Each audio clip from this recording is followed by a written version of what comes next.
মসজিদে আসি, প্রথম কাতারে নামাজ পড়ি, কিন্তু আমার পরিবার নামাজ পড়ে কিনা, আমার ছেলে নামাজ পড়ে কিনা, আমার মেয়ে নামাজ পড়ে কিনা, আমার বিবি নামাজ পড়ে কিনা, বলে এই দিকে আমার সেই দিকে কোনো ভ্রুক্ষেপ আমরা করতেছি না। নিজে নামাজে আসতেছি, বলে সন্তানটা ঘুমায় আছে, তাকে ডাক দিলে কষ্ট হবে? বলে দুনিয়ার কষ্ট হবে, কিয়ামতের কঠিন ময়দান সন্তান যখন জাহান্নামের আগুন জ্বলবে তখন তুমি কিভাবে সহ্য করবে? এই সন্তান, এই ছেলে, এই মেয়ে, তোমার স্ত্রী, কিয়ামতের কঠিন ময়দান যখন তারা জাহান্নামে যারা তাদেরকে প্রবেশ করানো হবে, তখন ঘোষণাকারী একজন ফেরেশতা ঘোষণা করবে, অমুক হাজি কোথায়, অমুকের পিতা অমুক, আজকে আসো, তোমার ছেলে, তোমার মেয়ে, তোমার স্ত্রী জাহান্নামের কাঠগড়ায় আজকে আসামি, তোমাকে স্মরণ করতেছে। তখন আপনি হাজি সাহেব মাথার নিচ দিকে দিয়ে দেওয়া ছাড়া কোনো উপায় থাকবে না। আহা, কি এক অবস্থা, এক পরিস্থিতি, এক ভয়াবহ, এক বিভীষিকাময় এক পরিস্থিতি ওই সময় হবে। ওই সময় বললো, কোথায় সেই পিতা, যেই পিতা নামাজের আদেশ করে নেন, নামাজের তাগিদ আমাকে দেয় নাই, দাও আজকে ওই পিতার বুকের মধ্যে পাড়া দিয়ে তারপরে আজকে আমরা জাহান্নামে যাই। এর জন্য আল্লাহ বলছেন যে হে ইমানদারগণ, তোমরা নিজে জাহান্নাম থেকে বাঁচাও এবং তোমার পরিবারবর্গ তাদেরকেও জাহান্নামের আগুন থেকে বাঁচাও। এবার আসেন, নবী রাসূল তারা নামাজ পড়েছেন কিনা? হ্যাঁ, বর্তমান যারা পীর হয়, পীরের তো নামাজ লাগে না, পীরের কাছে যারা মুরিদ হয়, মুরিদেরও নামাজ লাগে না, পীরের পরিবারে তো আরো আগেই তাদের নামাজ লাগে না। তাহলে আসেন দেখি নবী রাসূল তারা নামাজ পড়েছেন কিনা, তারা নামাজ আদায় করেছেন কিনা। বলে 1,02,24,000 পয়গম্বর, বলে প্রত্যেকটা পয়গম্বর তারা নামাজ আদায় করেছেন, নিজে নামাজ পড়েছেন এবং তার আহলে ইয়াল পরিবার বর্গ যারা রয়েছে তাদেরকেও নামাজের জন্য তারা হুকুম করেছেন, তারা আদেশ করেছেন। সুবহানাল্লাহ। হযরত ইসমাঈল আলাইহিস সালাম তিনি তার পরিবারের জন্য আল্লাহ তাআলার কাছে বলেছেন, আল্লাহ রাব্বুল আলামিন বলেন, ওয়া কানা ইয়া'মুরু আহলাহু বিস-সালাতি ওয়া কানা 'ইনদা রাব্বিহি মারদিয়া। হযরত ইসমাঈল আলাইহিস সালাম তিনি তার পরিবারবর্গকে তাদেরকে নামাজ এবং যাকাতের হুকুম করেছেন। ওয়াকানা ইয়া'মুরু, তিনি আদেশ করেছেন, আহলাহু, তার পরিবারবর্গকে, তার পরিবারের লোকদেরকে, ওয়াকানা ইয়া'মুরু আহলাহু বিস-সালাতি ওয়া যাকাত, সালাত এবং নামাজ, বলে সালাত এবং যাকাতের ক্ষেত্রে তাদেরকে হুকুম করেছেন। ওয়াকানা 'ইনদা রাব্বিহি মারদিয়া, আর সেই ইসমাঈল আলাইহিস সালাম তিনি তার রবের নিকট সবচেয়ে প্রিয় বান্দা ছিলেন। সুবহানাল্লাহ। তাহলে ইসমাঈল আলাইহিস সালাম তার পরিবারকে নামাজের জন্য আদেশ করেছেন, যাকাতের জন্য তাকে তাকিদ দিয়েছেন। হযরত মূসা আলাইহিস সালামকে আল্লাহ আদেশ করলেন, ইন্নানি আনাল্লাহু লা ইলাহা ইল্লা আনা ফা'বুদিনি ওয়া আকিমিস সালাতা লিযিকরি। আল্লাহ তাআলা বলতেছেন, হে মূসা, ইন্নানি, আমি আল্লাহ, পৃথিবীর আমি ছাড়া অদ্বিতীয় কোনো খোদা নাই, লা ইলাহা ইল্লা আনা ফা'বুদিনি।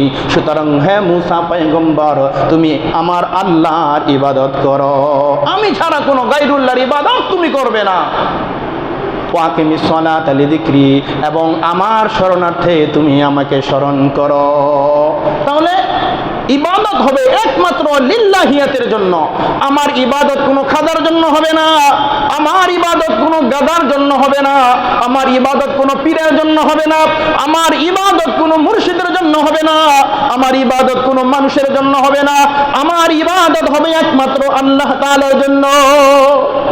ইন্নানি আনাল্লাহ, হে মূসা, আমি আল্লাহ, ইন্নানি আনাল্লাহু লা ইলাহা ইল্লা আনা ফা'বুদনি, আমি ছাড়া ইবাদতের উপযুক্ত, ইবাদতের মালিক আর কেউ নাই, সুতরাং ফা'বুদনি, তুমি আমি রবের ইবাদত করো। সুবহানাল্লাহ। এদের এই দুইজনের দোয়ার পরে সাইয়েদনা ইব্রাহিম আলাইহিস সালাম রবের কাছে দুইটি হাত সম্প্রসারিত করে দিয়েছেন। কি বলেছেন? রব্বি জাআলনি মুকিমাস সালাতি ওয়া মিন যুররিয়াতি রব্বানা ওয়া তাকাব্বাল দুআ। রব্বি জাআলনি, হে আমার পালনকর্তা, হে আমার পরঅধিকার, মুকিমাস সালাহ, আপনি আমার পরিবার বর্গ তাদেরকে, আমাকে নামাজ কায়েমকারীদের অন্তর্ভুক্ত করেন, অমিন যুররিয়াতি, এবং আমার সন্তানদেরকেও আপনি নামাজের পাবন্দি বানায়া দেন। সুবহানাল্লাহ। রব্বানা ওয়া তাকাব্বাল দুআ, হে আমার রব আপনি আমার এই দোয়াকে আপনি কবুল করে নেন। ইব্রাহিম আলাইহিস সালাম নিজের জন্য দোয়া করেছেন এবং বলছেন আমি যে পথে নামাজ পড়তেছি, যেই রবের ইবাদত করি, অন্য আয়াতের মধ্যে আসছে হে ইব্রাহিম আলাইহিস সালাম মৃত্যুর সময় সন্তানদেরকে ডেকে বলতেছেন, আমরা তো মৃত্যুর সময় সন্তানদেরকে বলে যাই কোন টাকা পয়সা কোন কাজে লাগাবে, কি করবে না করবে সব করবে।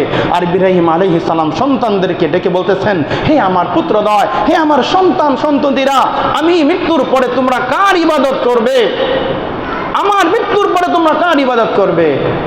সন্তান তখন বলতেছে, হে আমাদের পিতা, আপনি যেই মহান রবের ইবাদত করেছেন সেই মহান রব্বে কারিমের ইবাদতই আমরা করব এবং আমাদের পূর্বপুরুষ যেই রবের ইবাদত করেছে ওই রবের ইবাদতই আমরা করব। সুবহানাল্লাহ।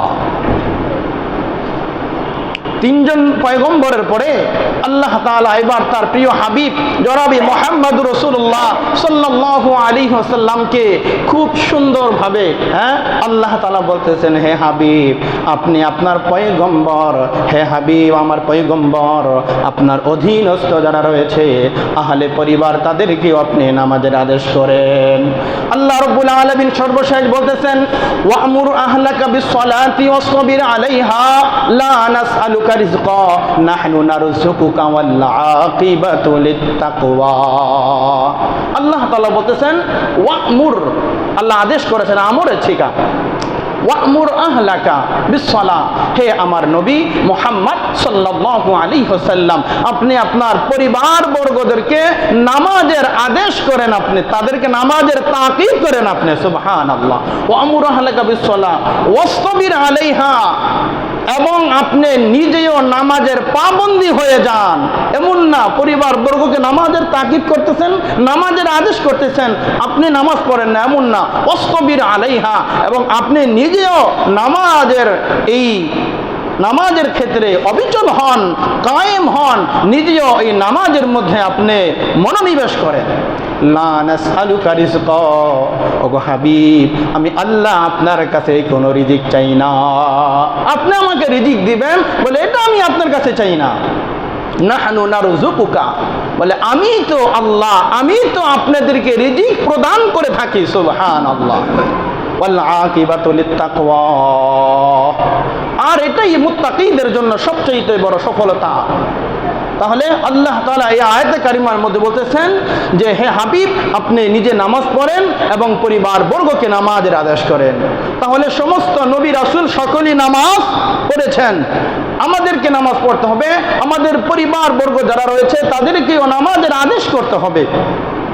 ইসমাঈল আলাইহিস সালাম দোয়া করেছেন নিজের জন্য, পরিবারের জন্য। মুসা আলাইহিস সালামকে আল্লাহ তার ইবাদতের জন্য আদেশ করেছেন।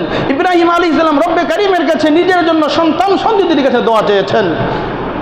জনাবে মুহাম্মদ রাসূলুল্লাহ সাল্লাল্লাহু আলাইহি ওয়াসাল্লাম নিজেও নামাজ পড়েছেন এবং আল্লাহ বলেছেন আপনি নামাজের পাবন্দী হন, আপনার অধীনস্থ লোকদেরকে পরিবার বর্গকে তাদেরকেও নামাজের আদেশ করান। এখন যদি বলে যে আমার সব ঠিক আছে, নামাজ না পড়লে কি হবে? নামাজ মানুষকে কুফরিতে পৌঁছায়া দেয়। বলে মুসলমান আর কাফেরের মধ্যে পার্থক্যই হলো নামাজ। আর এখন কি বলে দিলের নামাজ বড় নামাজ, আসল নামাজ লাগে না। নাউজুবিল্লাহ। বলে পীরের কাছে গেলে বলে নামাজ লাগে না, আমার কাছে আসলে নামাজ লাগে না। তো আল্লাহর পয়গম্বর সবচাইতে বড় পীর, সবচাইতে রুহানি পিতা, আল্লাহ রাসূল নামাজ পড়ছেন না? নামাজ পড়েছেন, তার সন্তানদেরকে, তার ইয়ালদেরকে নামাজের আদেশ তিনি করেছেন।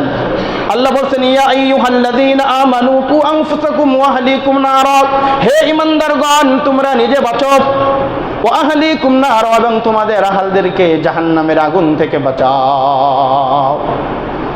হে ঈমানদারগণ যারা আমি আল্লাহকে বিশ্বাস করো, কালিমা লা ইলাহা ইল্লাল্লাহ যারা পড়েছ, বলে তোমাদেরকে বলতেছি তোমরা নিজে জাহান্নামের আগুন থেকে বাঁচো, এবং তোমার পরিবার বর্গ যারা রয়েছে তাদেরকেও জাহান্নামের আগুন থেকে তাদেরকেও বাঁচাও।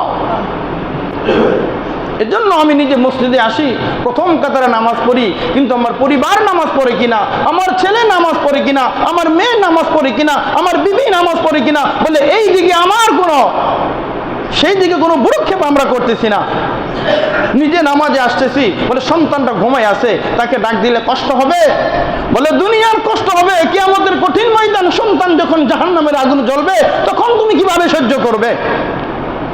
এই সন্তান, এই ছেলে, এই মেয়ে, তোমার স্ত্রী, কিয়ামতের কঠিন ময়দান যখন তারা জাহান্নামে যারা তাদেরকে প্রবেশ করানো হবে, তখন ঘোষণাকারী একজন ফেরেশতা ঘোষণা করবে, অমুক হাজি কোথায়, অমুকের পিতা অমুক, আজকে আসো, তোমার ছেলে, তোমার মেয়ে, তোমার স্ত্রী জাহান্নামের কাঠগড়ায় আজকে আসামি, তোমাকে স্মরণ করতেছে। তখন আপনি হাজি সাহেব মাথার নিচ দিকে দিয়ে দেওয়া ছাড়া কোনো উপায় থাকবে না। আহা, কি এক অবস্থা, এক পরিস্থিতি, এক ভয়াবহ, এক বিভীষিকাময় এক পরিস্থিতি ওই সময় হবে। ওই সময় বললো, কোথায় সেই পিতা, যেই পিতা নামাজের আদেশ করে নেয়, নামাজের তাগিদ আমাকে দেয় নাই, দাও আজকে ওই পিতার বুকের মধ্যে পাড়া দিয়ে তারপরে আজকে আমরা জাহান্নামে যাই। এর জন্য আল্লাহ বলছেন যে হে ইমানদারগণ, তোমরা নিজে জাহান্নাম থেকে বাঁচাও এবং তোমার পরিবারবর্গ তাদেরকেও জাহান্নামের আগুন থেকে বাঁচাও।